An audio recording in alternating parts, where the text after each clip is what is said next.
నాగర్ కర్నూల్ జిల్లా అచ్చంపేట నియోజకవర్గంలోని మద్దిమడుగు పుణ్యక్షేత్రంలో దేశంలోనే అతి పెద్దదైన లంబాడీల సంస్కృతి ప్రతిబింబించేలా సంతు సేవాలాల్ మహారాజ్ విగ్రహం ఏర్పాటు చేయుటకై రాష్ట్ర ముఖ్యమంత్రి రేవంత్ రెడ్డి ఆదేశాల మేరకు ప్రభుత్వ ముఖ్య కార్యదర్శి కెఎస్ శ్రీనివాసరాజు నేతృత్వంలోని బృందం 20 ఎకరాల ప్రభుత్వ స్థలాన్ని పరిశీలించారు.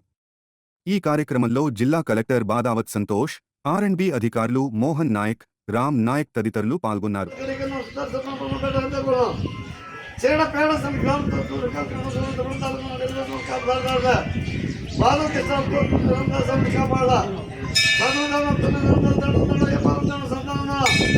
సంతోషంగా రకాలైన పిల్లలు కాపాడను కాపాడాల భక్తులకు కాపాడాలి.